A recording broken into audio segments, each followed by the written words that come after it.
अस्सलाम वालेकुम वरहमतुल्लाहि वबरकातुहू। नाजरीन, मैं इमरान एक बार फिर आप तमाम लोगों के दरमियान में सियासी बातों को लेकर के हाजिर हूँ। उत्तर प्रदेश में 2 लोकसभा चुनाव की गिनती आज लगभग मुकम्मल हो चुकी है और वो दोनों सीटें समाजवादी पार्टी के 2 बड़े लीडरों के इस्तीफे के बाद खाली हुई थी। एक रामपुर की लोकसभा सीट और दूसरी आजमगढ़ की लोकसभा सीट। रामपुर लोकसभा सीट जहां से सांसद आजम खान साहब थे, जिन्होंने विधानसभा चुनाव जीतने के बाद लोकसभा से इस्तीफा दिया था, और वैसे ही आजमगढ़ से भी समाजवादी पार्टी के चीफ अखिलेश यादव जी यहां से सांसद थे और विधानसभा चुनाव जीतने के बाद अखिलेश यादव जी ने इस्तीफा दिया था, जिससे ये दोनों सीटें खाली हुई थी। ये दोनों सीटें समाजवादी पार्टी के हाथ में थी, मगर अब ये समाजवादी पार्टी के हाथ में नहीं, ये दोनों सीटें भारतीय जनता पार्टी के कब्जे में चली गई है। अगर आजमगढ़ की बात की जाए तो भारतीय जनता पार्टी ने निरहुआ को अपना उम्मीदवार बनाया था और समाजवादी पार्टी ने परिवारवाद को बढ़ावा देते हुए धर्मेंद्र यादव जी को यहां से टिकट दिया था, और वहीं बसपा ने गुड्डू जमाली साहब को यहां अपना उम्मीदवार मुकर्रर किया था। नाजरीन, अब समझने वाली बात यह है कि जब से अखिलेश यादव जी के हाथों में समाजवादी पार्टी की बागडोर आई है, तब से समाजवादी पार्टी का पतन लगातार होता चला जा रहा है। दिन ब दिन समाजवादी पार्टी अपने स्तर से नीचे आती चली जा रही है और कमजोर होती चली जा रही है। जब 2012 में श्री मुलायम सिंह यादव जी ने अपनी क़यादत में उत्तर प्रदेश के असेंबली का इलेक्शन लड़ा था, तो यहां पर समाजवादी पार्टी पूर्ण बहुमत से सरकार बनाई थी, और उसके बाद मुलायम सिंह यादव जी ने दिल्ली का रुख किया और उत्तर प्रदेश की जिम्मेदारी अखिलेश यादव जी के कंधों पर डाली और उनको उत्तर प्रदेश का मुख्यमंत्री बनाया। और मुख्यमंत्री बनने के 2 साल बाद हुए लोकसभा के चुनाव में समाजवादी पार्टी पूरे तरीके से नाकाम साबित हुई। 2017 के असेंबली के इलेक्शन में भी समाजवादी पार्टी पूरी तरीके से नाकाम साबित हुई। 2019 के लोकसभा चुनाव में भी समाजवादी पार्टी और बसपा के गठबंधन होने के बावजूद समाजवादी पार्टी पूरी तरीके से फ्लॉप साबित हुई। और 2022 का हाल आप तमाम लोग देख ही रहे हैं कि भारतीय जनता पार्टी ने फिर से रिपीट किया। योगी आदित्यनाथ जी दोबारा मुख्यमंत्री बन जाते हैं।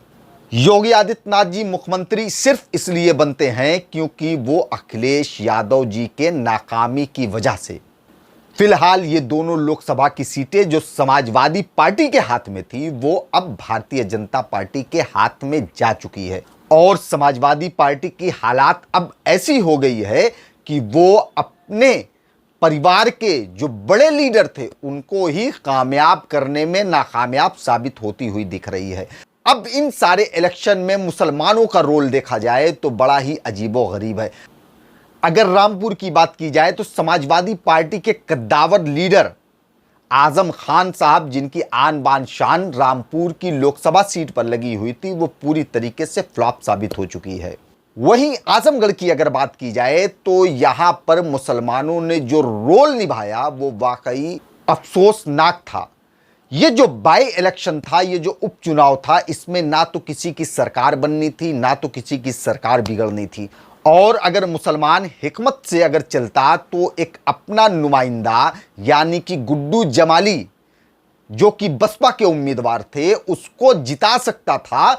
आजमगढ़ का मुसलमान बहुजन समाज पार्टी को वोट ना देता, बल्कि वो मुस्लिम प्रतिनिधित्व, मुस्लिम रिप्रेजेंटेशन लोकसभा में इजाफा हो जाए, इसलिए अगर वो वोट करता तो यकीनन गुड्डू जमाली वहां से कामयाब हो सकते थे। एक तरफ भारतीय जनता पार्टी निरहुआ को उम्मीदवार बनाया, और निरहुआ भी आजमगढ़ के निवासी नहीं है।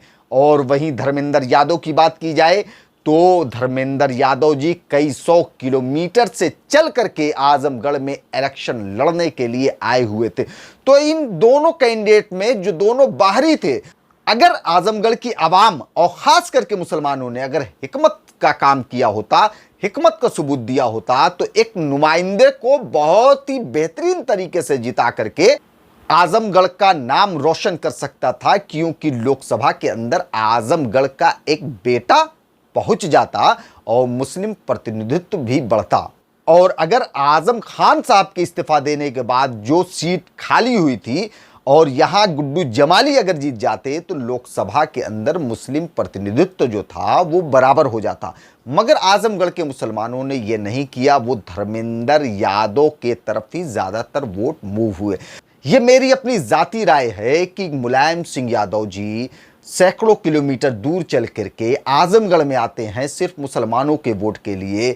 उसके बाद मुलायम सिंह यादव ही नहीं, बाद में अखिलेश यादव जी भी आते हैं, यहां से लोकसभा का चुनाव लड़ते हैं, वो विधायक बन जाते हैं तो वो लोकसभा से इस्तीफा दे देते हैं। उसके बाद भी क्या अखिलेश यादव जी को आजमगढ़ के अंदर कोई ऐसा नेता नजर नहीं आया कि जिसको वो समाजवादी पार्टी से लड़ा सकें? उन्होंने अपने परिवार के धर्मेंद्र यादव जी को उतारा, जबकि इस तरीके की राजनीति का भरपूर तरीके से विरोध होना चाहिए। क्या आजमगढ़ में समाजवादी पार्टी के लीडरों की यह तौहीन नहीं कि आजमगढ़ में इतने कद्दावर लीडर होने के बावजूद भी सैकड़ों किलोमीटर से चल करके धर्मेंद्र यादव जी आकर के यहां पर चुनाव लड़ते हैं? क्या यह यादव परिवार की बाप की बपौती हो गई है आजमगढ़ की सरजमी, आजमगढ़ का मुसलमानों का वोट?